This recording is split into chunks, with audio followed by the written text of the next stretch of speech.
All right, welcome back, Bears fans. Bear down. A new week, a big week, a lot of pro days this week, a lot of big ones. Very interesting news that Ryan Poles and Matt Eberflus weren't pictured in the meetings that are being held right now for head coaches, general managers for the league. So very interesting. I'm sure they were there, but they're very busy. Well, if 1-1 is decided, what are they so busy with? And the thing that you heard from and I'm going to call him the Caleb cult. I'm really annoyed by certain people right now that don't want to investigate, don't want to ask the why. That's what this channel is all about. I want to understand. I want to ask the whys. I want to do the deep dives because that's just who I am. I'm not set on one thing. I'm not a cult type of situation. I really want to understand things, and I want to come to the best decisions and conclusions. So one of the things they were all hung up on was, well, they're not going to go to Jaden Daniels' pro day because it's on the 27th, and that happens to be when all the league meetings are. Well, if they were willing to miss a picture, I'm going to go out on a limb and say they're going to go to Jaden Daniels' pro day, not just his, but Brian Thomas Jr., who is, in my opinion, one of the most important receivers to evaluate for them, because in any other year, he would be the first wide receiver taken off the board. He would be a top 5 pick, top 10 pick. He would be that guy. But this year is so stacked with Marvin Harrison Jr. and Rome Odunze that's a hard position for him to be in, but he's going to be a steal, and I really want the Bears to snag him if Rome Odunze is not there at 9. Anyways, I digress. That's not the point of this video. So with this video, guys, a lot of you and a lot of people from the Caleb cult and a lot of people just in general have said, well, your analysis is flawed because look at Caleb Williams' Heisman Trophy year, his 2023 year, where he could have come out with Bryce Young and C.J. Stroud and Anthony Richardson. And look at that one because that's really a clear picture because his line this last year really sucked. And he didn't have the same receivers. So I decided to put this together. I decided to look into it. And I will give... There are certain things you have to take into effect with different narratives. There are things that you have to take into consideration. The line was better last year for USC. This year, it was very average, is a good way to put it. They were right in the middle of the pack. But I showed something on Twitter, on X, that Liberty had the exact same ranked line, pass blocking efficiency, as USC.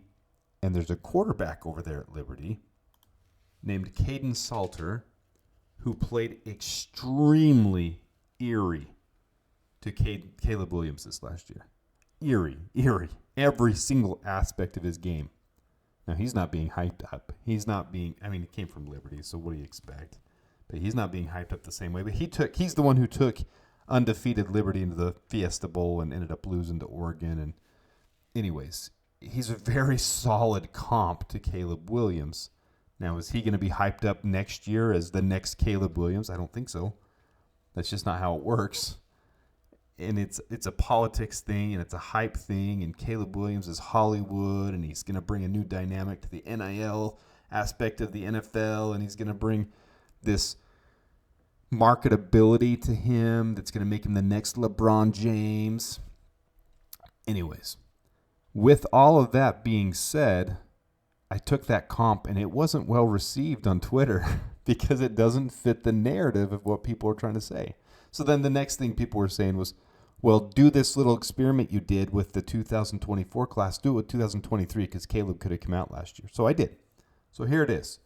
Without much further ado, let's get into it because I did analyze Caleb Williams last year, not like this year because he made the decision early on that he was going back to school, but I did look at him when you're early on and you're looking at quarterbacks that could come out. And he couldn't, anyways. So you're looking at him because he's being hyped up as the Heisman, but I compared this class in a similar way, and here's what we have. So here's Caleb Williams. I'm not going to spend a lot of time on this. Is the draft buzz. I'm not going to spend a lot of time on these. I've done these before. You can pause it if you want to. Here's Bryce Young. Obviously, his big knock was his size, 5'10", really 5'9". And then here is C.J. Stroud, who ended up having the best year. And that's something that I really am going to get into more with you guys. Whoever the Bears draft is going to have a C.J. Stroud type of year. It does not matter if it's Caleb Williams, if it's Jaden Daniels, if it's Drake May, if if it's J.J. McCarthy, if it's Bo Nix, does not matter. They will have the C.J. Stroud type of year. C.J. Stroud had a bottom 10 in the league accuracy problem, adjusted completion percentage, and poor pass rating. But he had 8 wide receivers or tight ends that were above average in their rankings and grades, and an offensive line that was above average. You put him in that situation, and he excelled. Now, there's going to be 90% of you who don't agree with me because you don't do the same analytics and look at things the same way I do with the entire team concept, or maybe you will. Maybe I'm speaking for you. But if Bryce Young was in the same situation as C.J. Stroud with the Houston Texans, Bryce Young would have done better than he did this year. I'm not saying he would have taken the Texans to the playoffs, but he would have done better. He would have had 8 wins, 7 wins, 9 wins. I truly believe that. 100% believe that. Anyways, let's keep going. So here's C.J. Stroud. And then here's Hendon Hooker. A lot of you might have forgotten about Hendon Hooker because of his injury. He had a torn ACL. It ruined the end of his year. It ruined his draft stock. He absolutely plummeted. He was a first-round prospect before that happened. And then he ended up getting drafted in the 3rd round, very beginning of the 3rd round, by the Detroit Lions. And at the time in the draft, I said that was the steal of the draft. 100% said that. I think Hendon Hooker has a very bright future. Now, he's behind Jared Goff, so he's going to have a Jordan Love type of situation where he has to develop. But they did activate him at the end of the year. Now he's practicing and playing. He's part of the team. He didn't really get into the game because they had Jared Goff. They didn't need him to come in. But he sat there in the quarterback room all year. He sat and learned the concepts. He's a year ahead of some of these other guys, and he has a very bright future ahead of him. Okay, so as we remember, here is the analysis I did for the other one. I didn't put the other one up. This is the 2023 class. So you can see I've replaced, there's Caleb Williams, Bryce Young, C.J. Stroud, and Hendon Hooker. And as we go through all those, I've replaced and put these guys in from their 2023 year.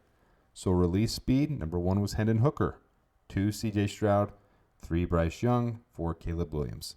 Short passing, Bryce Young and C.J. Stroud, both 1. Medium passing, Bryce Young 1. Long passing, C.J. Stroud and Hendon Hooker, both a 1. NFL passer rating, number 1 was C.J. Stroud. Adjusted completion percentage, number 1 was Bryce Young.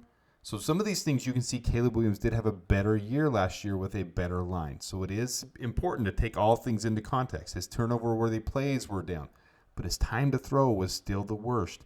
Even with a better line, even with Jordan Addison, even with all of the excuses they've made, his time to throw was still a 3.3. That's worrisome, guys. I'm not just going to jump on the Caleb bandwagon because the entire league and because everyone says that he's the general consensus number 1. Well, last year, Bryce Young was the general consensus number 1. And when I did this, you're going to see at the end, Bryce Young was not my favorite by far. I did not want Bryce Young to go number 1. I didn't care because it wasn't the Bears, but I didn't think he should. All right, turnover-worthy plays, Hendon Hooker was number 1. PFF grade, Bryce Young was number 1. And elusiveness grade, Hendon Hooker was number 1.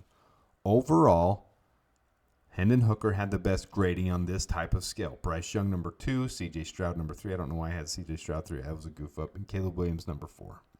So this is how they ranked. Low score was the best. Once again, Caleb Williams came in dead last, even on a Heisman Trophy year. There's basis behind why I'm concerned about him. I'm going to make it abundantly clear on here. I do not hate Caleb Williams. I do not have a personal agenda against Caleb Williams. This has nothing to do with Justin Fields. Justin Fields is gone. He is not the quarterback of the Chicago Bears. Gone.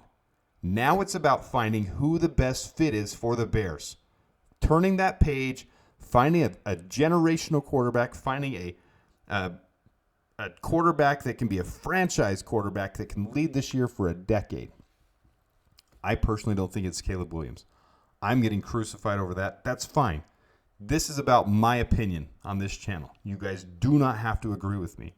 I have been watching his tape all weekend. I've also been watching all the other tapes. Jaden Daniels, J.J. McCarthy, Bo Nix, Michael Penix, Drake May. I've been watching all of their tape. And someone I respect very, very highly said, you know what, go back and look at the 2023 tape from Caleb Williams and see if you see anything that stands out.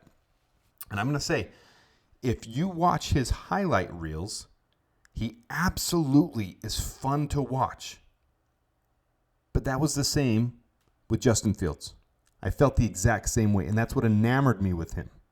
So I can see why people are buying into this hype with Caleb Williams, but I don't just want a highlight reel. I want a Jared Goff type of quarterback, to be honest. He fits all of the caliber and mold of someone that can read the field, see the plays develop, adjust, adapt, be lightning quick, and do all the things that you're supposed to do. That's what I want. I want a Pat Mahomes, but that's a little hard to reach for. I want our franchise quarterback. I don't have a personal agenda. All right, so let's go through the passing concepts, the depth areas of the field for each one of these quarterbacks. And so just like last time, let's look at the 2023 season, the Heisman Trophy year for Caleb Williams. First, deep left outside 20+. The worst was Caleb Williams at an 85.9 NFL grade. Top was Hendon Hooker, 133.0. All right, next one, middle deep. The best, Hendon Hooker, 137.2. Worst was Bryce Young, 83.6. All right, deep right, best, Bryce Young, 142.8. Worst, Hendon Hooker, 108.6. 108.6 is still very high, but he was the worst of these four quarterbacks. All right, next, middle to the outside left. This would be between 10 and 20 yards. Best was C.J. Stroud, 132.4. Worst, Caleb Williams, 72.5. All right, middle center, 10 to 20 yards, right in the middle of the field. Worst, Hendon Hooker, 100.7. Best, Caleb Williams, 147.5. All right, 10 to 20 yards, middle of the field, or right side of the field. Worst, Caleb Williams, 89.3. Best, Hendon Hooker, 156.3. Shallow left, meaning 0 to 10 yards, shallow left. Worst, Caleb Williams, 97.7. Best, Bryce Young, 134.8. Shallow center. Worst, Hendon Hooker, 107.9. Best, Caleb Williams, 141. And shallow right, best, Caleb Williams, 125.4. Worst, Bryce Young, 93.9.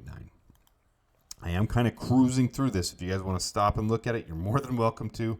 I'm just giving you the quick breakdown of Caleb Williams versus his Heisman year, 2023. And as you can see so far, it has not shown something special. Here is, okay, so who was my favorite prospect in 2023, short term and long term? Take Caleb Williams out of it because he didn't go to the draft. I'm going to tell you what I saw before the draft last year. And number one, I think long term, Hendon Hooker is going to be the best quarterback from that class. From everything I've shown you, I think he absolutely has everything in him to be the best quarterback in that class. A quick release, accurate passing, reads the field well. Same thing that I did with Bo Nix. Now, I knew Hendon Hooker wasn't going to go number one overall.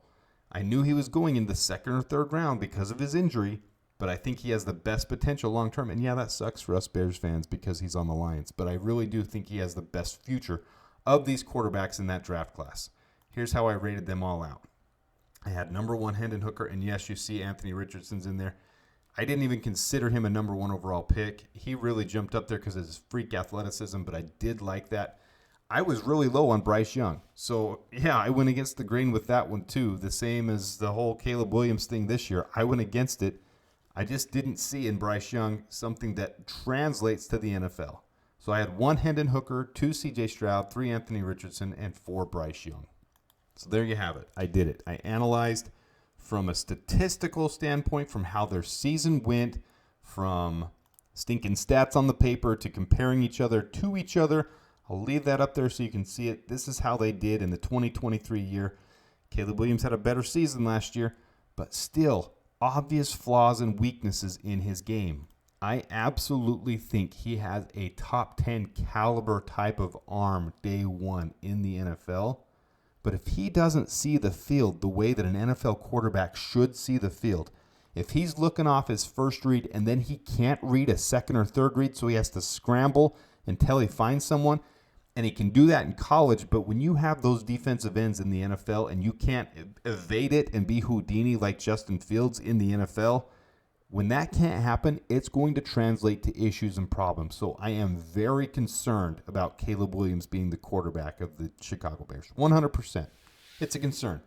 Now, guys, if Caleb Williams is drafted by the Bears, I still think we win 9 or 10 games this year. If Jaden Daniels is drafted by the Bears, I can see it being 11 or 12. If it's Drake May, I can see 10 to 11. If it's Bo Nix, I see 11 to 12. That's just how I see it. You guys don't have to agree with me. But when I look at all these guys on tape, when I see Caleb Williams' flaws, when I see that he can't look the defense the same way as some of these other guys can, when he can't read with anticipation, and then when he scrambles, yes, he can feel his pocket collapsing, but he holds the ball loose, and then he has to scramble around in a way that I do not think will translate to the NFL and escape himself time the way he does at college. And to be able to find those open receivers, to be able to flick it and get it out there quick with the arm accuracy that everyone's talking about. If he can't see that first read and he's going to have those issues in the NFL, I don't think that's going to translate well. I think he's going to have Bryce Young type of issues on the next level. And I hope if he's drafted by the Bears, I hope I'm wrong. I hope I'm wrong. It does not mean I will ever root against Caleb Williams if he's drafted by the Bears.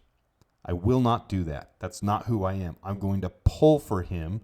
I'm going to analyze him all along the way, and I'm going to do my best to be able to see what's happening when it happens, ask the whys, and hope that he progresses and develops. But there's clearly, if he's drafted by the Bears, clearly something in him that they see where they can coach those things into him as a rookie, as a 22-year-old, to develop him quicker. But there's things in other guys like Bo Nix. This is going to sound silly to some of you guys, but the fact that Bo Nix is married, that really does translate when you look at people like Pat Mahomes. That stability, that, I don't even know what to call it, that non-celebrity distraction that's there. And that does seem like, and yes, I realize Caleb Williams has a long-term solid girlfriend. That's fine, whatever. But I love certain aspects of these other guys. I love Bo Nix's accuracy and how quick he gets it out and how he can see the field. It's really, really neat when you watch him on tape. I don't see the same thing with some of these other guys with Caleb Williams. I'm trying, guys. I'm having a conversation with someone that I really respect, another content creator. Having a conversation with him and saying, look, help me understand the Caleb Williams things. I want to understand it because I'm just not getting there, and I'm not like everyone else where I can just be a lemming and follow the pack and say, okay, fine, it's Caleb Williams. I'm all on board. Let's hype him up. Help me understand it. And he did. He sent me some videos, and he said, look at this 2022 and look at these highlight reels and look at how he flicks his wrist and look at how he gets it out. That's definitely better than Justin Fields. And I had this conversation with him, and I said, yeah, it is, but we're not talking about Justin Fields anymore. Justin Fields is gone. And realistically, the top 4 guys in this draft could be better than Justin Fields. I love Justin Fields. I saw him progressing, and we're talking about his ceiling and what he could become. And I see Justin Fields being able to become something else, but he's gone. Now let's look at these top 5 prospects, top 6 if you had Michael Penix in there. All of them could be better than Justin Fields. They could ascend, and they have all that potential. And hopefully the Bears see something in one of these guys where they can bring it out of them. And they can make them from day one get the confidence that C.J. Stroud has. Because that's huge.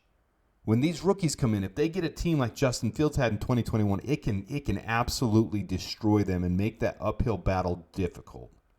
But if you come into a C.J. Stroud situation and you go to a Pro Bowl because the team was built up around you, and you have instant success, it can do so much to a young quarterback's confidence to build them going forward. So whether it's Caleb or Drake May or Jaden Daniels or J.J. McCarthy or Bo Nix or Michael Penix Jr., one of those guys is going to come into a phenomenal situation, just like the Minnesota quarterback will. Great situation there, too. And it's going to be fun to see this division battle it out. But I'm not sold that that's Caleb Williams at this point. And I realize I ramble a lot about this stuff. I hope you guys still find this entertaining and can either relate or disagree or whatever you're feeling about it. But it gives a different perspective because I'm not just going to follow the pack and say, okay, Caleb Williams, 100%, let's go down this path. He's the one. Because right now, I've said on this channel, right now, it looks like the tea leaves say 90% Caleb Williams. But what I'm hoping for is that we're playing such that hard sell on Caleb Williams that everyone's bit that he's the number one when I see all these flaws and I see him being the third best right now. I see Jaden Daniels, Bo Nix, then Caleb Williams, then Drake May, then J.J. McCarthy, and then Michael Penix. And I even see Michael Penix coming up a little bit from that. But his injury history might hamper him just like Hendon Hooker's did. And maybe he'll be a steal for someone.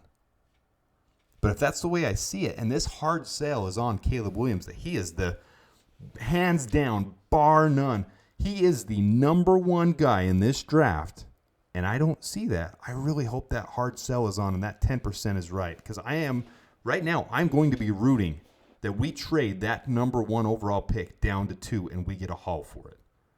I'm right now rooting for that the Bears say there are 3 guys in this class that we think could be successes and could be long-term franchise quarterbacks and could be special. Because there's another thing that on Twitter that went around where they were ranking guys and where they would stand and they put elite, high upside potential and franchise quarterback. And I don't see any of these guys being elite.